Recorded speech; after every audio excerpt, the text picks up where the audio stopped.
Hey guys! Welcome to my channel. So a few minutes ago nagtatanong sa akin yung kaibigan natin from Washington, si S. Reliance. Sabi niya ano daw binili ko last Black Friday. Sabi ko nga no, hindi ko pa napakita sa inyo. So I think ito yung Black Friday na talagang nag-control ako sa spend. Sa lagay na to nag-control pa ako Nag-control ako sa spending ko kasi hindi ako ganong gumastos. Saka hindi ako bumili ng barel. Yun ang importante. Kasi nawalan nga ako ng gana doon sa nangyari sa akin sa Palmetto State Armory. Yung in-order kong FN High Power Clone na English. Ni-return to sender. Nakakainis. Tapos, chinarge pa nila ako ng restocking fee ng $40. Anyway, so papakita ko yung mga binili ko. And if YouTube is watching, nothing is for sale in this post. Show and tell video lang to. And hindi tayo pwede magsabi ng price nung sa bahala ayaw ni YouTube niyan. So, anyway, pinakita ko na to, no? Yung Olight Eye Mini 2. Yan, nasa keychain ko siya. Very effective pagka sa gabi. Sa gabi ako rumorota Yan, nagagamit ko talaga to. Para ma-activate, disengage mo lang. Tapos magnetic. Anyway, tapos ginawa ko na rin na separate video. Yung knife na binili ko, yung Purple Dragon, which I really like. Especially for the price, yung size niya. Tsaka naka-kydex siya na na sheet, no? Ginawa ko na yan ng video. So, kahapon yata pinick up ko na yung the rest of my purchase. Yung nangyari pa nga dyan, ito. Pinick up ko to, sweatshirt from Academy. Binasa ko yung review, sabi, thick daw, makapal daw to, kaya binili ko. Naghanap kasi ako ng sweatshirt na makapal. Yung gusto kong sweatshirt na makapal, yung Cat C80, Caterpillar. Meron yun sa meron yun sa Lowe's. Tapos meron din sa Costco. Kaso mahal, I think $35. Namamalala ako sa $35 na sweatshirt. Tapos binasa ko yung review nito. Thick daw siya. Tapos mura, $14. Kaya bumili ako. Anong brand to? Brazos. Yung brand nila ng mga boots to Brazos. Yeah, mas makapal naman siya kaysa sa mga mumurahin na ang regular price yata nito is $25. So, nangyari, kinlik ko to, dalawa pala yung naklik ko, parehas na large. Doon sa nagtatanong sa size ko, medium ako, pero pag syempre, kailangan mo maluwag, one size higher, kaya large ang in-order ko pag ganito, para hindi fit. Parehas, so dalawa. So, nag-iisip ako kahapon, ano kayong gagawin ko? I-return ko parehas kasi hindi naman pala siya ganun katulad ng Caterpillar. Pero sa $14, sabi ko, sige na nga, isa na lang. So, sinoli ko kahapon to, yung isa, sa Academy. Doon sa pagrota ko, may nadaanan ako Academy, sinoli ko.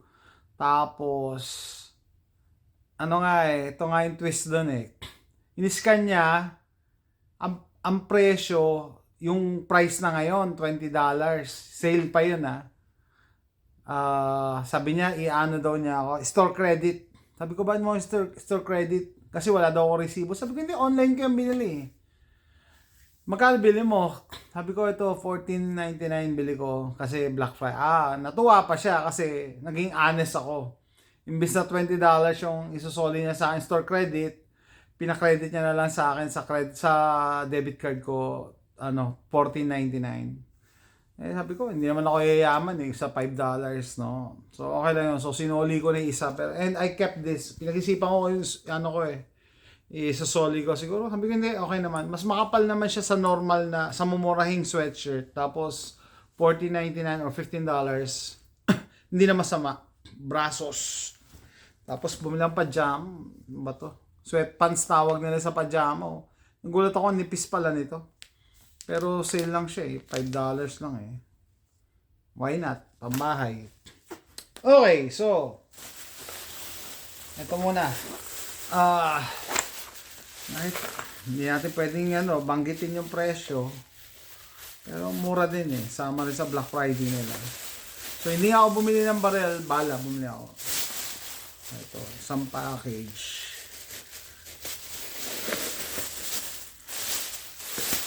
Okay. Okay. Oh, 200 rounds.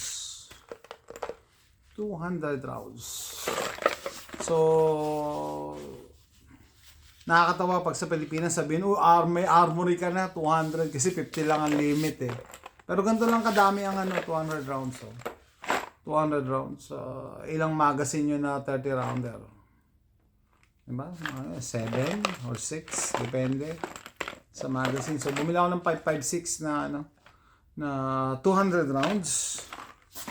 Bakit ganito itsura nito? M855. M855 made in the USA. Okay. 62 grains pala to eh. Not bad. 62 grains. 62 grains. Kasi ang average sa 22356 is 55 grains. So, mas mabigat siya. Mas maganda. Heavier. Heavy hitting. And then, syempre, pag bumili ka ng yan yung most common na kailangan ko eh.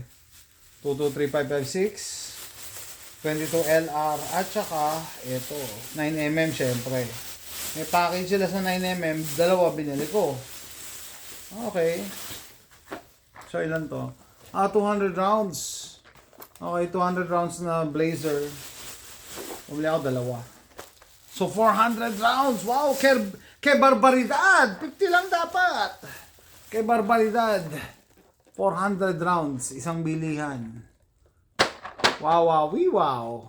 So, if you're wondering gaano kadami ang 200, ganito lang kadami. So, mas maganda kasi bumibili ka pagka mura. Kaysa yung kailangan mo na magre-range ka, ay sige, dadaan muna ako sa store, bibili ako. Mahal na yun. Mahal na. So, anyway, as long as hindi mo naman yan ine-expose sa moisture, tatagal yan. May mga bala ako dyan. Since 2012 ko pa binili. Tapos may mga surplus akong bala. Mga 1980s, 1970s. Siguro isa sa mga content na gagawin ko, bubuksan ko yon. Mga surplus ammo. Bubuksan ko yon tapos ipa-fire natin. Magagawa ko lang yun sa property siguro. Yan yung mga ini-store ng mga prepper para when the time comes, kailangan mo nang gamitin, 'di ba? So, 'yun guys. So, kahit paano nagtipid ako this year. Hindi ako nag-shopping, hindi ako bumili ng mga gadgets, hindi ako bumili ng baril, no? Bala, syempre kasi consumable naman 'to eh. Tsaka okay, hindi ko alam na 62 grains natawa naman ako. Kasi usually mas mura pag 55 grains, 'di ba? Ito mura to, 62 grains pa. No, isang package. Tapos sa 9mm naman, usually mga 9mm ko hindi naman mapili sa bala. Hindi naman mapili. Tapos standard na ang 115 grains. Kahapon may nakita ako na mga 124 grains.